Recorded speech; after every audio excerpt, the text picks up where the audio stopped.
રશિયાની એક મેડિકલ યુનિવર્સિટીમાં અભ્યાસ કરતા 4 ભારતીય વિદ્યાર્થીઓ પર એક હુમલાખોરે ચાકુથી જીવલેણ હુમલો કર્યો। 15 વર્ષના આરોપીઓ હોસ્ટેલની દિવાલો પર વિદ્યાર્થીઓના લોહીથી જર્મન સરખમુખતાર હિટલરના ઝંડા જેવા સ્વસ્તિકનું નિશાન બનાવ્યું અને જર્મનીમાં યહૂદીઓની હત્યા સાથે જોડાયેલા નારા લગાવ્યા। નમસ્કાર, હું છું કશ્યપ।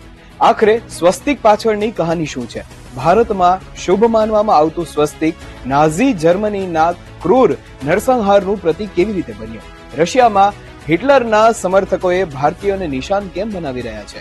જાણીશું આજના એક્સપ્લેનરમાં। 7 ફેબ્રુઆરીનો રોજ રશિયાના ઉફા શહેરની બિશ્કર સ્ટેટ મેડિકલ યુનિવર્સિટીમાં થયેલા હુમલામાં 4 ભારતીયો ઘાયલ થયા હતા। હુમલા બાદ હોસ્ટેલમાં ચારે બાજુ લોહી ફેલાઈ ગયું। રશિયન સરકાર સાથે જોડાયેલી ટેલિગ્રામ ચેનલ બાઝાએ દાવો કર્યો છે કે હુમલા સમયે આરોપી હોલોકોસ્ટ સાથે જોડાયેલા નારા લગાવી રહ્યા હતા। જર્મનીમાં બીજા વિશ્વયુદ્ધ પહેલા સુધી હિટલરના આદેશ પર લગભગ 60 લાખ યહૂદીઓની હત્યા કરવામાં આવી હતી। તેને હોલોકોસ્ટ એટલે કે જર્મન નરસંહાર કહેવામાં આવે છે। હુમલાખોરોએ સ્વસ્તિક જેવું નિશાન કેમ બનાવ્યું? બાઝાના જણાવ્યા અનુસાર આરોપી નાઝી વિચારધારાને માનતા નેટવર્ક નેશનલ સોશિયલિઝમ વ્હાઇટ પાવર એટલે કે NSWP સાથે જોડાયેલો છે।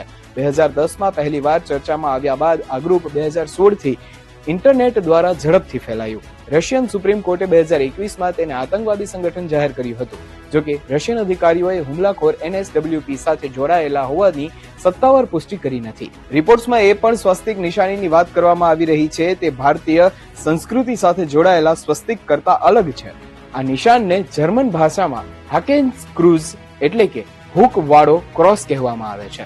જોકે વિશ્વભરમાં સ્વસ્તિક જેવા નિશાનોનો ઇતિહાસ આશરે 15,000 વર્ષથી પણ વધુ જૂનો છે। ઇતિહાસકાર પ્રોફેસર જોસેફ કેમ્પબલના જણાવ્યા અનુસાર યુક્રેનના વિસ્તારમાં 15,000 વર્ષ પહેલા હાથીદાંતમાંથી બનેલી પક્ષીની મૂર્તિ પર સ્વસ્તિક જેવા નિશાન જોવા મળ્યા હતા। પૂર્વી યુરોપના બાલ્કન એટલે કે આજના અર્બિયા, રોમાનિયા અને બલ્ગેરિયા વિસ્તારમાં આશરે 5,500 ઇતિહાસ પૂર્વના સ્વસ્તિક નિશાન મળ્યા હતા। આશરે 1750 ઈસવીસન પૂર્વની સિંધુ ખીણની સભ્યતામાંથી પણ સ્વસ્તિકના નિશાન મળ્યા હતા। યુરોપમાં આશરે 2000 વર્ષ પહેલાથી